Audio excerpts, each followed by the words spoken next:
Hello everyone, welcome to Dream Academy. ये second part है introduction to microeconomics का। First part हमने already cover कर लिया है, तो उसे जाके आप देख सकते हैं। हमारे फर्स्ट टॉपिक है इकोनॉमिक्स। इकोनॉमिक्स क्या है? इकोनॉमिक्स स्टडी है कि किस तरीके से जो सोसाइटी है वो लिमिटेड रिसोर्सेज का यूज़ करते हैं। रिसोर्सेज जो है वो लिमिटेड है, बट उनके ऑल्टरनेट यूजेस हैं। एक सोसाइटी किस तरीके से लिमिटेड रिसोर्सेज का यूज़ करते हैं अपने अनलिमिटेड वांट्स को फुलफ़िल करने के लिए, इसकी स्टडी को ही हम इकोनॉमिक्स कहते हैं। नेक्स्ट टॉपिक है central problems of an economy. एक इकोनॉमी के अंदर मेजर 3 प्रॉब्लम्स होते हैं। वो प्रॉब्लम्स अभी हम पढ़ेंगे। और ये प्रॉब्लम्स आती क्यों है? इसके आने का एक रीज़न है क्योंकि रिसोर्सेज जो है वो स्केयर है, लिमिटेड है, बट जो ह्यूमन के वांट्स हैं वो अनलिमिटेड है। ह्यूमन के अनलिमिटेड वांट्स को फुलफ़िल करने के लिए जो हमारे पास रिसोर्सेज हैं वो काफ़ी लिमिटेड हो जाते हैं। इसलिए 3 तरीके के जो प्रॉब्लम है वो हमारे सामने आते हैं। पहला सेंट्रल प्रॉब्लम ऑफ इकोनॉमी है what to produce and what quantities. Its mean हमें पहला ये डिसाइड करना पड़ता है कि हमें प्रोड्यूस क्या करना है अपनी इकोनॉमी के अंदर, और जो हम प्रोडक्शन करेंगे वो कितनी क्वांटिटी में करेंगे। हम अगर हम कभी भी प्रोडक्शन करते हैं तो सबसे पहले हम ये सोचेंगे कि हमारी इकोनॉमी के अंदर कंज्यूमर गुड्स कौन कौन से हम प्रोड्यूस करेंगे। फॉर एग्जांपल हम राइस को प्रोड्यूस करें, वीट को, या क्लॉथ्स को प्रोड्यूस करें, या फिर कैपिटल गुड्स में हम मशीनरी या फिर इक्विपमेंट्स कौन से हम प्रोड्यूस करें, ये हमें पहले सोचना पड़ता है। एंड सेकेंड हमें डिसाइड करना पड़ता है कि हाउ मच प्रोड्यूस, हमें जो हम प्रोडक्शन जिस भी मटेरियल का हम कर रहे हैं वो कितनी क्वांटिटी में हमें करनी है। हमारा पहला प्रॉब्लम क्या है? What to produce and what quantities. आपको समझ आ गया होगा कि पहले हमें डिसाइड करना पड़ता है कि एक इकोनॉमी या एक कंट्री के अंदर हमें प्रोडक्शन किन किन गुड्स या मटेरियल का पहले करना है, पहले हमें वो डिसाइड करना होता है। या तो हम कैपिटल गुड्स को प्रोड्यूस करें या फिर कंज्यूमर गुड्स को। फिर अगर हम ये डिसाइड कर लेते हैं, फिर सेकंड हमें ये डिसाइड करना पड़ता है कि जो हम गुड्स प्रोड्यूस कर रहे हैं वो हम कितनी क्वांटिटी में करेंगे। Second central problem of economy है कि हाउ टू प्रोड्यूस। जो हमें मटेरियल को प्रोड्यूस करना है वो हम प्रोड्यूस करने का मेथड क्या होगा, इसका तरीका क्या होगा, किस तरीके से हम करेंगे। इसको हम चॉइस ऑफ टेक्निक भी बोल सकते हैं। हमारे पास 2 तरीके की टेक्निक हो सकते हैं किसी भी प्रोडक्शन के लिए। एक हो सकता है लेबर इंटेंसिव, एक हो सकता है कैपिटल इंटेंसिव। जो लेबर इंटेंसिव है वो उस कंट्रीज़ में चल सकते हैं जहाँ पे चीप लेबर अवेलेबल हो सकते हैं, और कैपिटल इंटेंसिव का यूज़ उस देश में या उस कंट्री में हम कर सकते हैं जहाँ पे कैपिटल जो है वो ईज़िली अवेलेबल हो जाते हैं, बट जो लेबर है वो चीप नहीं होते हैं। लेबर इंटेंसिव का एग्जांपल हम इंडिया का ले सकते हैं, क्योंकि इंडिया में जो लेबर है वो ईज़िली अवेलेबल हो जाता है चीप रेट्स पे।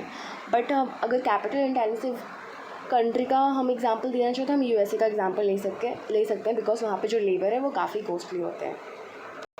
थर्ड हमारा सेंट्रल प्रॉब्लम है फॉर होम टू प्रोड्यूस, कि जो प्रोडक्शन हमें करना है वो हमें किस क्लास या किस कैटेगरी के लिए करना है। क्योंकि एक देश के अंदर डिफरेंट कैटेगरी या क्लास वाइज लोग हो सकते हैं। एक देश के अंदर रिच पीपल भी रह सकते हैं एंड पुअर पीपल भी रह सकते हैं। तो हमें जो हमें प्रोडक्शन करना है वो हमें पहले ये सोचना पड़ेगा कि हम किस क्लास के लिए कर रहे हैं। क्या हम पुअर क्लास के लिए कर रहे हैं प्रोडक्शन, या रिच क्लास के लिए कर रहे हैं।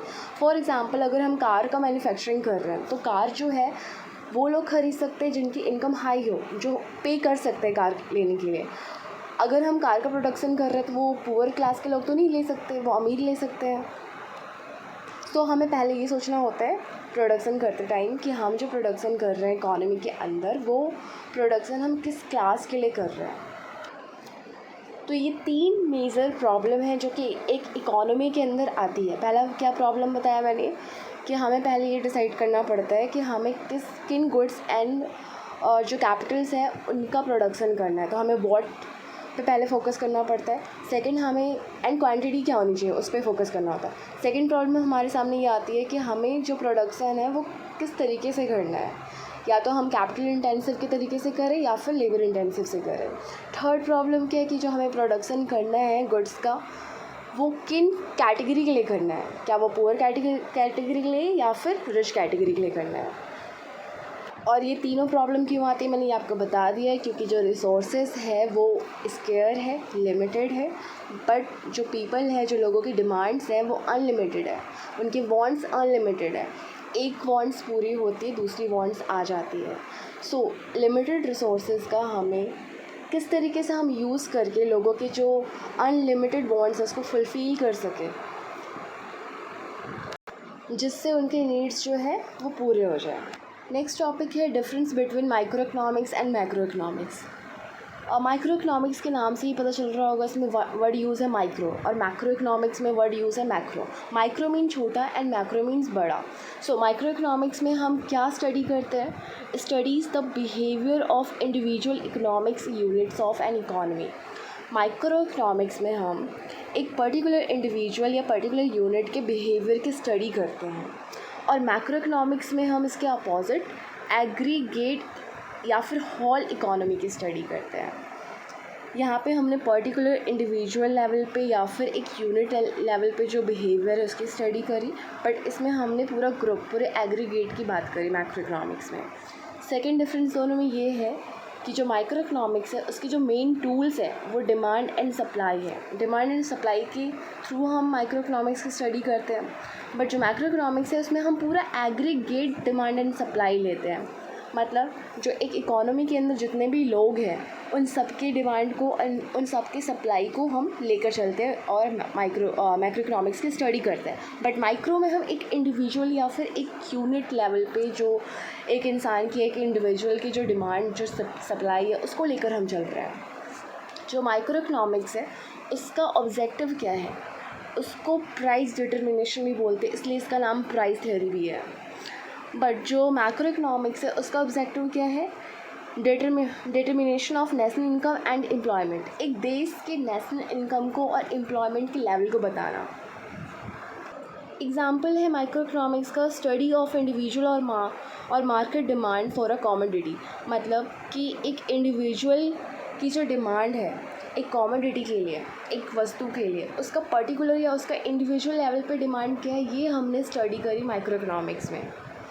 वहीं दूसरी तरफ अगर हम मैक्रो की बात करें तो हम study of income and employment in the economy. एक इकॉनमी के अंदर एक इनकम, एक एम्प्लॉयमेंट, मतलब पूरे देश की हम बात कर रहे हैं।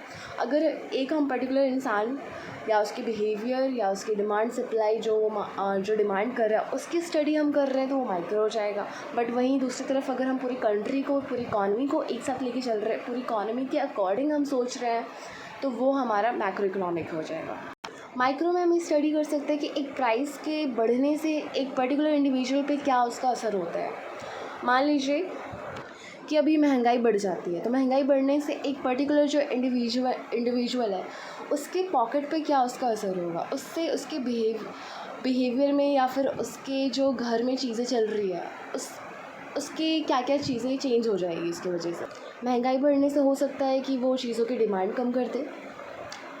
तो हमने यहाँ पे स्टडी क्या करी? एक इंडिविजुअल इंसान की स्टडी करी कि जब प्राइजेस चीज़ों के बढ़ गए तो उसके वजह से उस इंडिविजुअल पे क्या क्या असर हुए और उसके बिहेवियर में किस तरीके से चेंजेस आ गए। बट दूसरी तरफ अगर हम बात करें कि महंगाई बढ़ने से एक देश पे क्या असर आ रहा है, जो पूरे होल लोग हैं, जो पूरे एग्रीगेट जो लोग हैं पूरे देश के, उनके डिमांड, उनकी सप्लाई में चेंजेस आ रहे कि नहीं आ रहे, वो डिमांड को कैसे लेके चल रहे हैं प्राइस के चेंज होने से। सो आई होप आपको समझ आ गया होगा कि माइक्रो एंड मैक्रो इकोनॉमिक्स में क्या डिफरेंसेस है। जो आगे के कुछ टॉपिक्स हैं उसको हम थर्ड पार्ट में कवर करेंगे। So thank you.